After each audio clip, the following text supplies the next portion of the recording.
반갑습니다. 저는 안녕하세요. 한국희씨 대표 박성민 목사라고 합니다.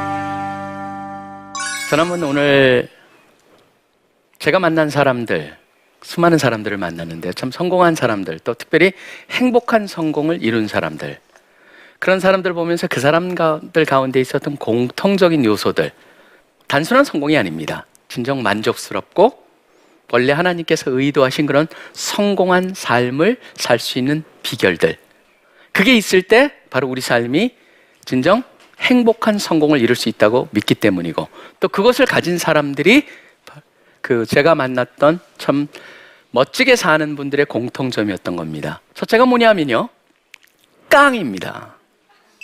깡이라고 한다면 좀 우리는 그걸 부정적으로도 쓸긴 하지만, 사실은 깡이라고 하는 걸 재밌게 표현하자면 뭡니까? courage, 용기라고 하는 것의 흥미로운 표현이죠. 용기라고 하는 것은 무엇일까요? 어떤 사람이 용기가 뭡니까? 물어보면 이렇게 얘기합니다. 두려움이 없는 거요. 사실 두려움이 없는 거는요, 문제가 있는 겁니다. 두려워할 자를 두려워해야죠. 사자 앞에 갔는데 거기서 두려워하지 않고 그 앞에서 두려움 안 갖고 있다가 목숨 잃을 수 있겠죠. 그렇기 때문에 사자가 그 다음에 거대한 개가 앞에 나와가지고 딱 버틴다면 두려움을 가져야 됩니다. 용기는 뭔지 아십니까? 두려움의 부재가 아니고 두려움을 극복하는 걸 용기라고 합니다. 용기, 깡이 왜 그리 중요할까요? 사람의 심리가 그렇게 작동이 되게 그렇습니다. 제가 만난 사람들은요, 가치 있는 일을 위해서는 죽음까지도 진짜 감수할 수 있다라고 하는 생각을 갖고 사는 사람들이었습니다. 사즉생, 죽으려고 하면 살 수 있다라고 하는 것이죠. 근데 모든 게, 인간의 많은 것들이 어디에 달려 있습니까? 머릿속에, 마음속에 달려 있습니다. 그래서 세상 사람들도 그런 말이 있지 않습니까? 마음 먹기에 달렸다. 성경에서 그렇습니다. 늘 하나님께서 모든 지킬 만한 것 중에 더욱더 네 마음을 지키라라고 말씀하고 계십니다. 잠언 4장 23절에 나오는 거죠. 왜 마음을 지켜야 됩니까? 마음이 우리의 행동을 주관해버리기 때문에 그렇습니다. 굉장히 재미있는 통계 하나가 있는데요, 사람들이 뜁니다. 뛰는데 내가 10km를 뛰겠다 그랬습니다. 대부분 어느 정도 갔을 때, 10km 목표로 해서 뛰기 시작하면 어느 정도 갔을 때 가장 힘든 줄 아세요? 7km 정도 갔을 때 힘이 듭니다. 뭐든지 목표를 우리가 정해놓고 70% 즈음에 가면은 가장 힘들다고 합니다. 그러다 보니까 여러분들이 사실상 그 10km를 가기를 원하면요, 실질적으로 어떻게 하는 게 편하냐면 10km를 목표로 삼는 것보다 3, 4km를 목표를 정해놓는다면은 10km 여러분이 완성될 즈음까지 무난히 달릴 수가 있습니다. 그게 참 신기하지 않습니까?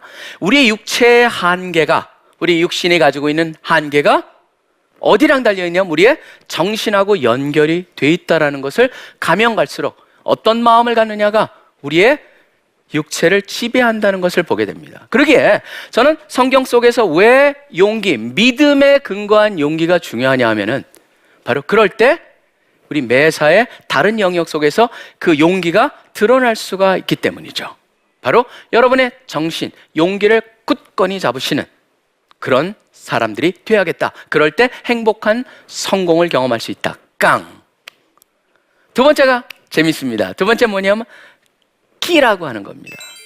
끼. 그 사람의 차별성, 독특성이라고 하는 것이죠. 누구나 하나님께서 성경에 보시면 분명한 게 있습니다. 누구나 달란트를 주셨죠. 누구나 은사가 있습니다. 하나님께서 사람을 지으실 때 은사가 없는 사람 하나도 없습니다. 어떤 사람이 지난번에 그러더라고요. 진짜 우리 장애를 앓고 계신 분인데 그분이 그러세요. 뭐냐면 나는 하루 종일 앉아 있을 수 있어요. 저는 못합니다. 사실은 많은 사람들이 하루 종일 못 앉아 있습니다. 근데 그분이 재밌게 표현하셨어요. 저는 하루 종일 앉아 있을 수 있는 은사가 있어요.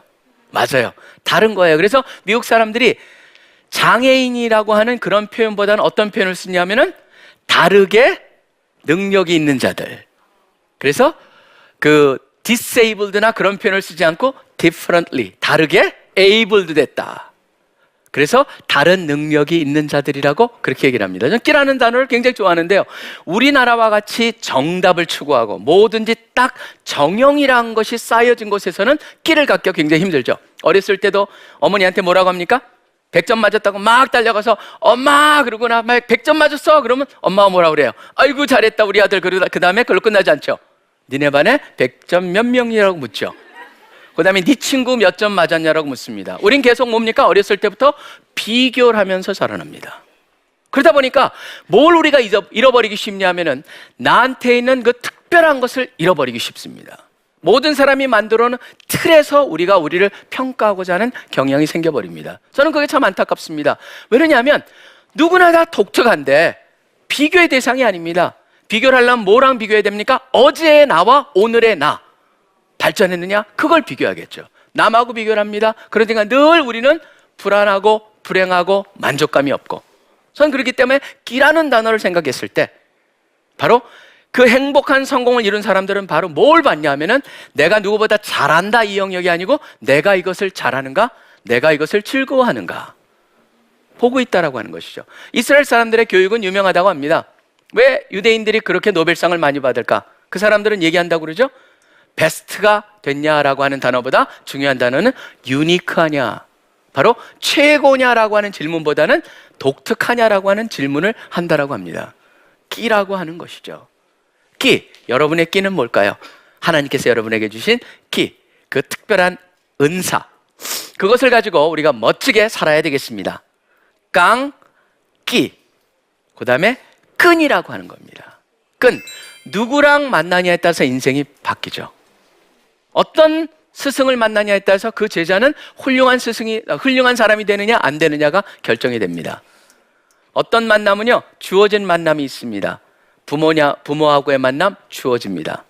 근데 선택하는 만남이 있습니다. 물론 이거는 하나님과의 만남도 어떻게 보면 하나님께서 정하셨기 때문에 만났지만 그 만남이 이루어졌을 때 모든 게 바뀌는 게 뭡니다. 사실은 재밌는 거는요, 누구랑 어떻게 만나냐에 따라 달라진다. 그러다 보니까 부모랑 만남이 있죠, 배우자의 만남이 있죠, 그 다음에 하나님과의 만남이 있죠. 세계의 가장 중요한 만남, 이 만남이 행복을 결정하는 데 참 중요한 역할을 한다는 걸 보게 됩니다.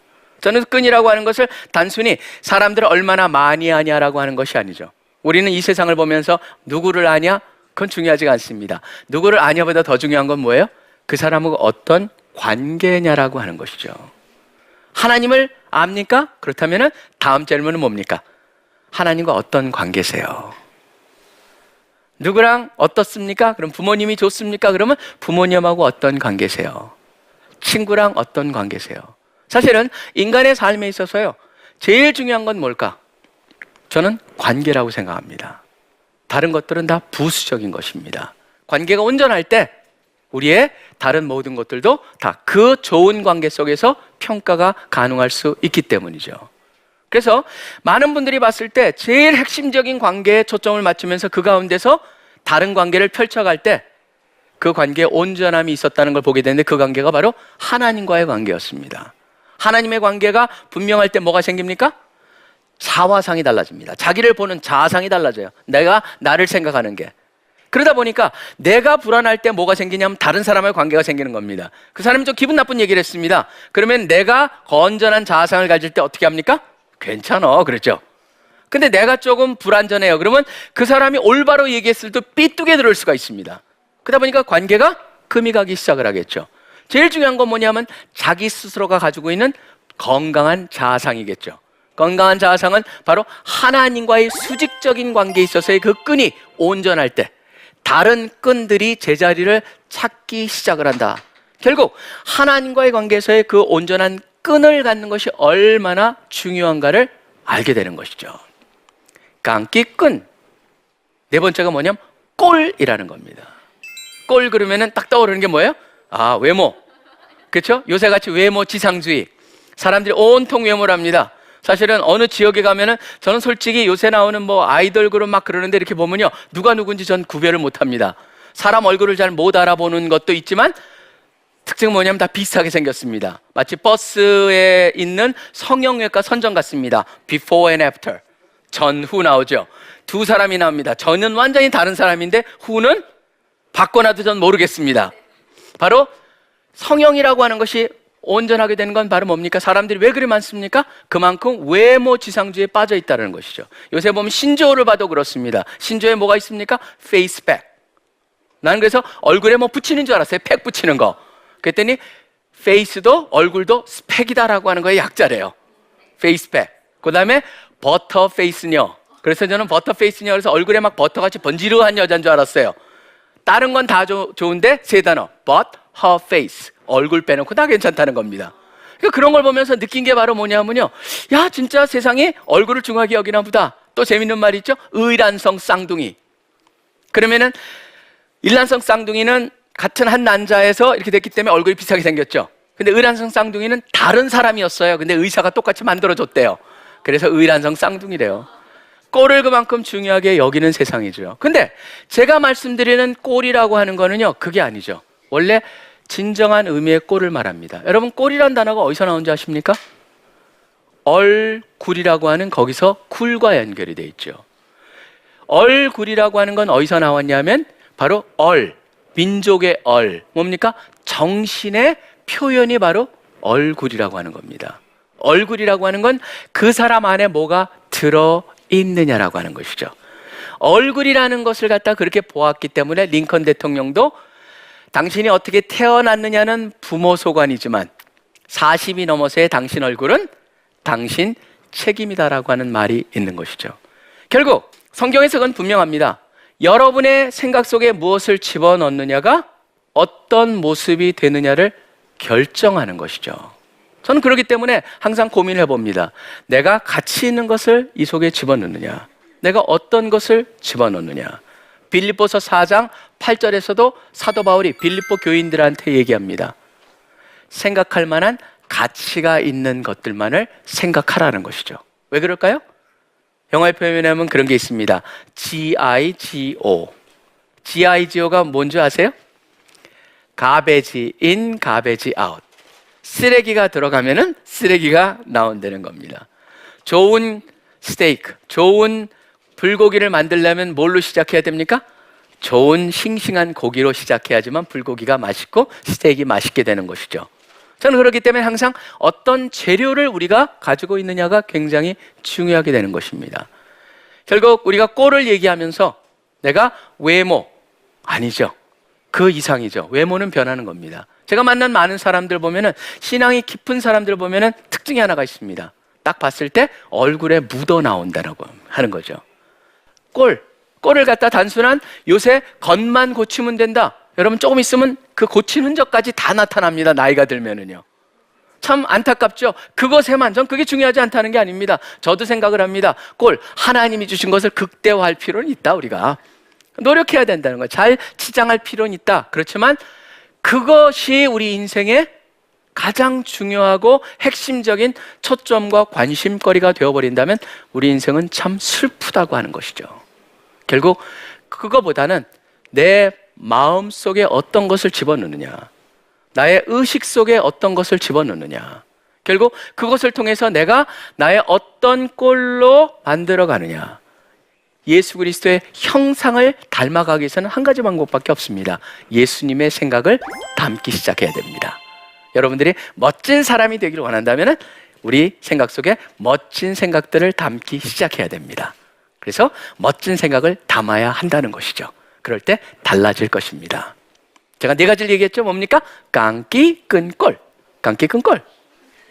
그 다음에 뭔지 아십니까? 5번째가 꾀라고 하는 겁니다. 깡기, 끈, 꼴, 꾀.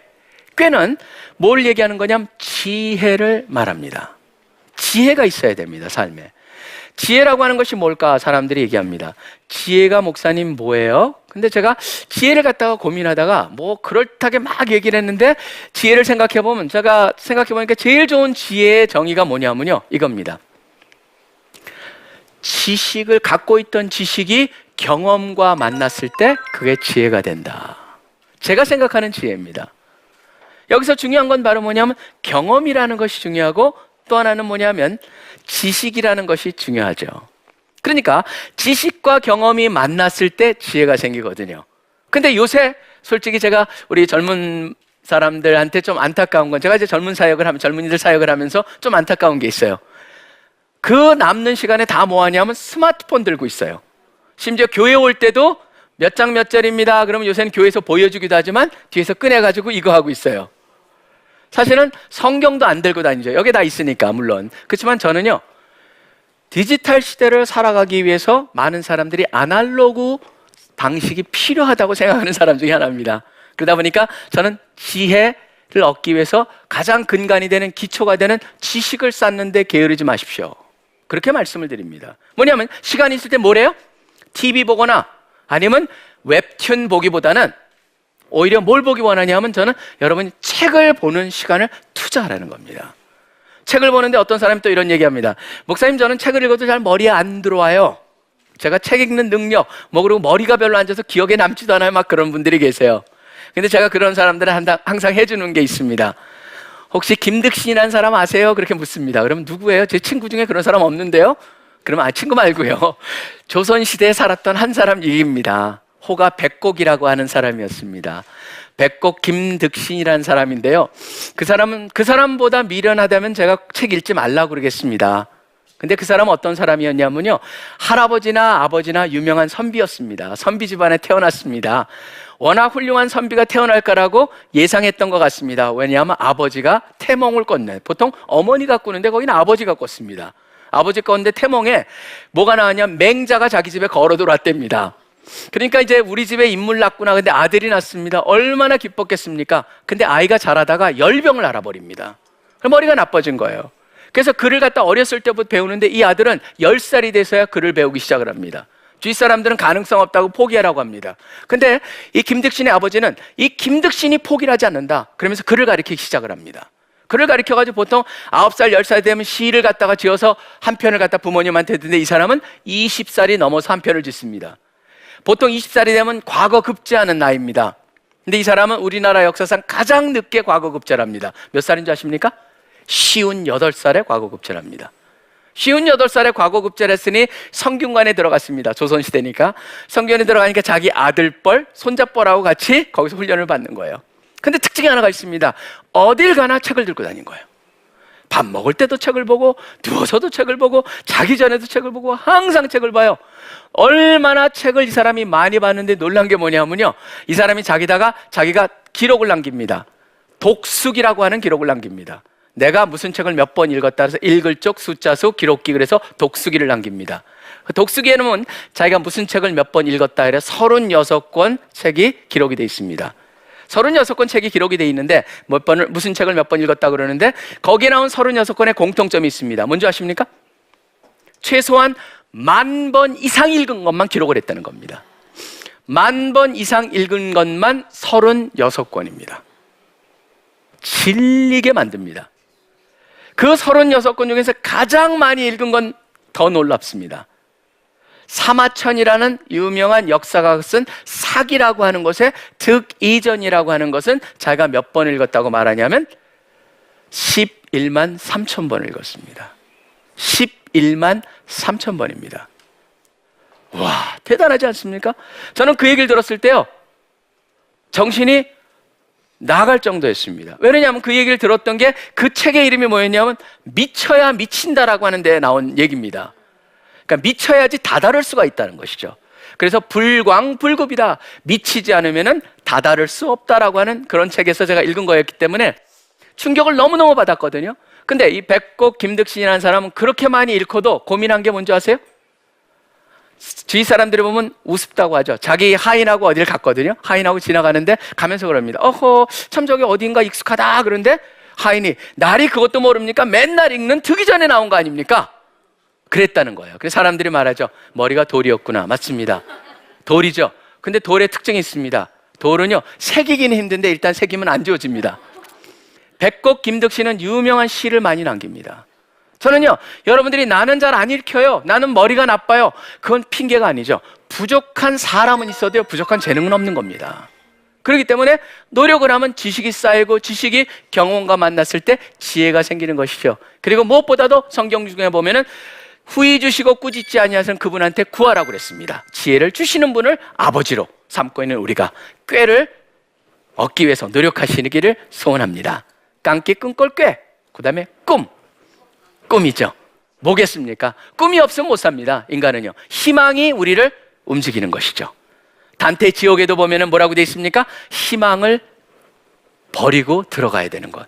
지옥은 뭐예요? 희망이 없는 곳입니다. 꿈이 없는 곳입니다. 요새 꿈을 잃어버린 사회를 살고 있습니다. 사람들이 얘기합니다. 요새는 더 이상 개천에서 용이 안 난다고. 개천에서 용이 안 난다고 믿는 사람은요, 절대 용이 될 수 없다고 생각을 합니다. 저는 어떤 상황 속에서도 용이 나올 수가 있고 쓰레기 더미에서 장미꽃이 필 수가 있다. 바로 하나님이 함께 하시면. 꿈을 갖는 것이요. 꿈이란 단어가 원래 히브리어에 보면 카존이란 단어입니다. 하나님이 주신다는 겁니다. 하나님이 주시는 것. 결국 하나님이 나에게 주시는 그 꿈, 그게 있기 때문에 우리가 사는 것이죠. 저는 그렇기 때문에 여러분 모두가 꿈이 나한테 어떤 것일까? 꿈과 나는 어떤 관계일까? 나는 꿈을 가지고 있는 어떤 꿈을 가지고 있는가? 늘 생각하면서 깡기, 끈, 꼴, 꾀, 꿈 6개. 마지막 7번째가 6개를 갖고 있는 사람이 피하려고 했던 마지막 7번째입니다. 뭔지 아십니까? 껄입니다. 후회라는 것이죠. 껄, 죽을 때 껄껄껄하고 죽는다고 그러죠? 웃으며 죽는다는 게 아닙니다. 했었을 걸. 바로 후회 속에 죽는 게 사람이라고 하는 것이죠. 인간이요, 인생이라는 것이 짧아서 불행한 게 아닙니다. 너무 중요한 걸 늦게 깨닫기 때문입니다. 많은 사람이 죽을 때 깨닫습니다. 영화에서도 3가지 표현이 제일 불행하다고 합니다. 슬프다고 그러죠. should have done, 했었어야 되는데, might have done, 할 뻔했는데, could have done, 할 수 있었는데. 뭔지 아십니까? 해야 된다고 생각하는 건 도전해 보시는 겁니다. 그래서 마음껏 한번 100% 자기가 도전해가지고 온전히 도전해 보는 겁니다. 근데 많은 사람들이 못해요 그럽니다. 투자도 안 해보고 해보지도 않고. 저는 오히려 해보고 실패하는 거, 바로 그런 실패가 성공을 낳는 것이죠. 그렇기 때문에 저는 하지 않는 것이 아니라 바로 소위 말하는 시도 프레임이라고 하는 도전하고 시도해보고 하는 그런 삶을 살기를 원합니다. 행복한 성공. 성공한 행복을 한 성공을 누리는 사람들 7가지. 깡, 기, 끈, 꼴, 꾀, 꿈.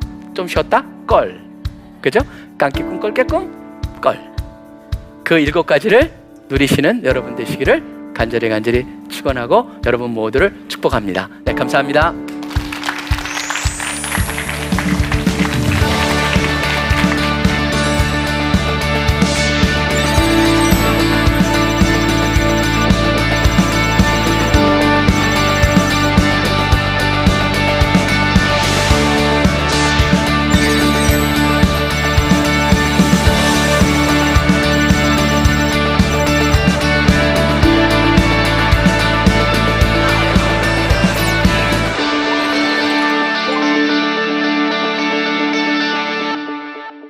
네, 강의랑 연결해가지고 한 분이 질문을 주셨는데요. 이런 질문입니다. 목사님, 요즘 같은 미디어 홍수 시대 속에서는 하나님의 관점에서의 성공을 분별하기가 참 어려운데요. 하나님의 생각을 분별하는 방법을 알려주세요. 참 어려운 질문이죠. 먼저 분명히 저도 하나님의 생각을 분별하고 있는가 늘 질문하는 거기 때문에 어려운 질문이라고 생각을 합니다. 근데 한번 이렇게 접근해 보면 어떨까요? 그럼 컴퓨터에 보시면요, 2 종류가 있죠. PC라는 게 있고 맥이 있죠. 뭐가 다릅니까? 소위 말하는 OS라고 하는 운영체제가 다르죠. 어떤 운영체제를 쓰느냐에 따라서 다릅니다. 같은 소프트웨어인데 PC용의 프로그램을 맥에다 집어넣으면, 물론 요새는 맥도 2개가 되는 게 깔 수가 있기 때문에, 근데 중요한 건 뭐냐면 그게 돌아가기 위해서 뭐가 필요하냐면 OS가 필요하죠. 바로 운영체제가 필요하다는 것이죠. 저는 그렇기 때문에 이런 생각을 해봅니다. 하나님의 생각을 분별하려면 어떻게 해야 될까? 저는 하나님의 운영체제가 우리 가운데 있기 전에는 하나님의 생각을 분별할 수 없다고 생각을 합니다. 하나님의 운영체제가 뭘까요? 맞습니다. 말씀입니다. 전 이 시대에 우리가 말씀의 홍수 속에 살고 있습니다. 제가 대학교 1학년 때 예수님을 만났거든요. 대학교 1학년 때 예수님을 만났고 저희 집안에서 제가 처음 기독교인입니다. 그래서 지금은 저희 지난번에 보니까 저희 친척 중에 한 70%가 기독교인이 됐던데요. 제가 열심히 다들 교회 다니라고 그러니까 다니는데 제가 발견한 게 있습니다. 뭐냐면 하나님께서 그 이후로 저의 생각을 바꿔주시는 거예요. 말씀으로 세상을 보는 눈을 밝혀주신다는 걸 보게 됩니다. 하나님의 말씀이라고 하는 것을 보면 그 당시에 제가 됐을 때 조그만 성경이었거든요. 기도원 성경이라 해서 신약하고 시편 하나 있는 거 그 정도. 근데 지금은 여러분 대개 보시면은 성경이 한두 권씩은 다 있습니다. 최소한. 성경이 흔해 빠졌습니다. 흔해 빠지다 보니까 들고 다니지도 않습니다. 그냥 스마트폰에 넣고 다닙니다, 오히려. 하나님의 말씀에 흔해 빠졌지만 뭐냐면 말씀의 기근의 시대를 오히려 살고 있다는 그런 역설을 경험합니다. 말씀을 너무 모릅니다. 관심이 없습니다. 하나님의 말씀에 관심이 있느냐? 결국 말씀이라고 하는 걸 우리가 OS를 만드느냐? 그러니까 하나님께서 이스라엘 백성들에게 요구한 게 있습니다. 여러분 신명기 6장을 보십시오. 거기에 보면은 이스라엘 자손들을 갖다가 키우는 데 있어서 바로 거기에 쉐마 이스라엘이라고 하는 표현이 나오는데 그 가운데 어떻게 합니까? 앉으나 서나 누워있으나 언제나 하나님의 말씀을 가르치라고 되어 있습니다. 하나님의 말씀 속에서 살아가는 훈련을 했기 때문에 그 속에서 매사를 보기 때문에 답을 찾아낼 수가 있는 것이죠. 전 그래서 하나님의 말씀에 과연 우리가 얼마나 우리를 투자하고 있느냐라고 하는 질문을 던지길 원합니다. 바로 하나님의 말씀이라는 OS를 우리 가운데 그 운영체제를 우리가 넣기 전에는 하나님의 생각을 분별할 수가 있을까? 바라기에는 여러분 모두가 말씀에 바로 서서 그런 하나님의 생각을 분별하시기를 소원합니다. 네, 감사합니다.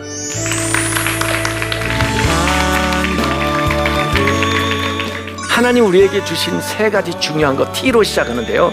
타임, 시간도 하루 24시간 딱 줬는데 이걸 진짜 잘 보관하는 방법은 더 가치 있는 것으로 영원한 것으로 바꿔두지 않으면 이 시간을 보관할 방법이 없어요.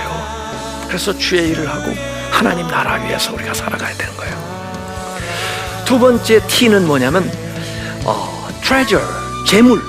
나에게 주어진 이 물질 가지고 영혼을 위해서, 복음을 위해서, 하나님 나라를 위해서 쓰는 사람들이 지혜로운 거예요. 그래서 활용하지 않으면 없어진다는 거예요.